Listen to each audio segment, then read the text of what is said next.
I want to thank everybody for all of their thoughts and their comments, and I really want to thank them for their openness to understanding what the right questions are without necessarily knowing what the answers are. And I think that that's always the healthiest way to necessarily have this debate. I think when you look at the process of anything that the government does and local government does, and you look at somebody with a private interest that coming forward, of course, when they're something that private entities, institutions, whether or not they're colleges, whether or not they're businesses, citizens, there are reasons that they want to do it. And the key and the decision that the governmental entity has to make is whether or not there's overlap between the private interests and the public good or the public interests. And I think what you have to do there is you have to look at the different people that are affected. We have heard from some citizens. We need to hear from more citizens. We've heard from our own public safety institutions. We've heard from Lehigh's public safety. We've heard from the school district. We have heard from different people that have a real interest in what is going on here.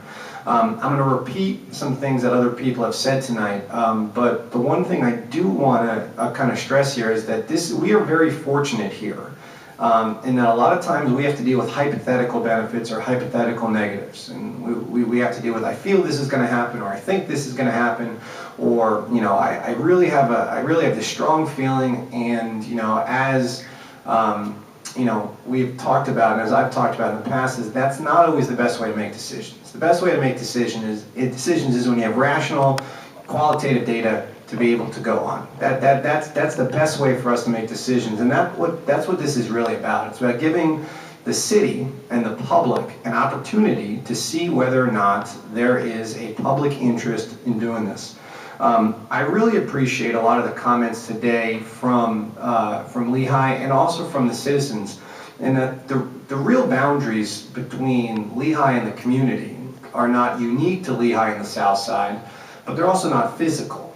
They are necessarily economic, or they're emotional, or they're based on identity, and I really do give the Lehigh community a lot of credit for understanding that and directing more and more of their interest and their energy towards how do we bring the South Side together in a way that, as Dr. Van Wert says, it's not just bringing people down from the hill, it's how do we bring people up from the other neighborhoods. And there's a lot of people that spend a lot of their time at Lehigh, a lot more time than us, and a lot of people on the South Side that really understand that dichotomy.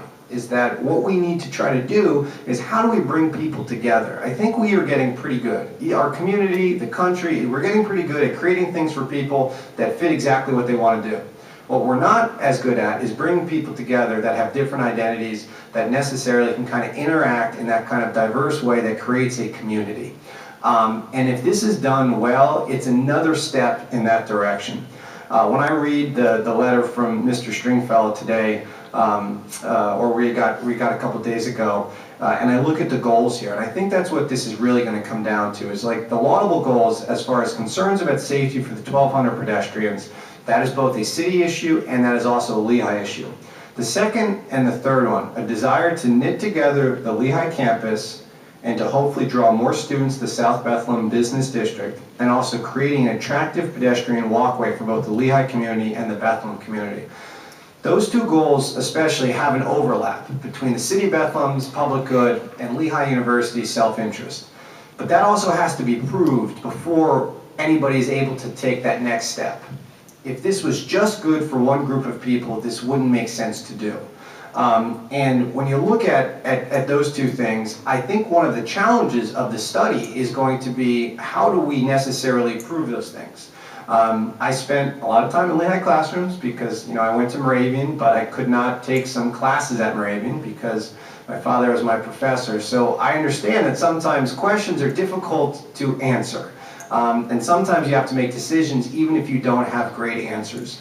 I think it was Ms. Correll-Smith that had sent over that, I think she called them buckets of questions, I believe she called in there, and it was not too long. I read it today before the meeting. But the first bucket was kind of like, should the closure be done and why? And then the second one is necessarily, how is the study going to go forward? And that's the one common thing, that even with my colleagues that are not in favor of moving forward with the study, It's really about how is this going to be done and whether or not the important questions are going to be answered, some of which we don't even understand yet. One of the difficult things about any conversation is when something is proposed, people come out because they don't want to see it happen. And you have some other people that come out because they think it's a good idea. But oftentimes the groups that are most affected, they're not here because they don't exist yet, because they haven't necessarily seen this as a positive or seen this as a negative. I think the study, while I do agree, I think it's actually, and I understand why it's probably timed that way as far as when Lehigh students are here, I actually think it almost could be longer to be able to gain more information and also work on that education piece, and so we could kind of see how necessarily these different factors are affected with and without Lehigh students. I would, when you take a look at this, we often talk about how we don't have more information to be able to make decisions. And this is an opportunity to be able to gain information before we make the decisions. And to get back to, the analogy that, Mr. Gallagher made, who I think I'm glad I didn't have to turn in 4 drafts for, before I turned in that paper, is that, it's got to be proven. This is just basically saying, okay, I understand what you're trying to prove here. But the decision that we make tonight is much smaller than the decision that we're going to make probably at the earliest several months from now, as far as when this study would be done, everything would be brought together, questions are answered, and anything's brought back to us. That is a much more final decision, while it might not be semi-permanent, and I don't think that the Broad Street comparison, where you're relying on commercial traffic and people to go into those businesses, is necessarily the same one here. But to get everybody on board at the end, it's going to take, and it's not going to be me saying, I think that this might be unsafe for brothel students. It's going to be, well, what is the brothel principal saying 6 months from now? Or what is Dr. Roy saying 6 months from now?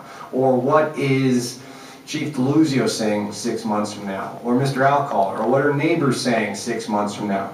It's going to be these institutions and these people that are coming out to say, we see this, or we don't see this as a good thing. And I guess I would just finish up by saying it's in the first paragraph where Mr. Stringfellow and Ms. McNeil, I'm not sure who put this line, and said, we recognize that there are long-standing cultural issues that can make our campus feel inaccessible to the Bethlehem community.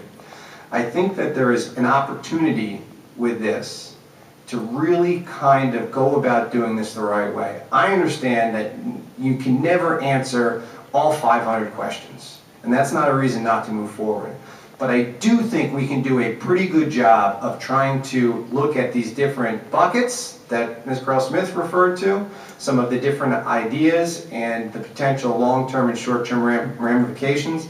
And for me, whenever it comes down to make the final decision on this, it's going to come down to, do I think that this is a step in the right direction for bringing the Lehigh community together with the Southside community that has often been at odds and very different, and I think some of that kind of mistrust has come out, but at the same time, we've taken little steps, I think, as a community on both sides of the river, but especially on the South Side, between Southside institutions, whether or not Touchstone Theater in Lehigh or the homework group that Ms. Hernandez talked about, where we're breaking down those kind of emotional and economic barriers one at a time, and that's going to be the big question for me at the end of the day, is there a public good here that is worth us closing down or vacating or whatever it might be this street? And does that interest work for both the institution that is before us as well as our community and the public good? So I will be supporting this tonight, Mr. Waldron. Thank you.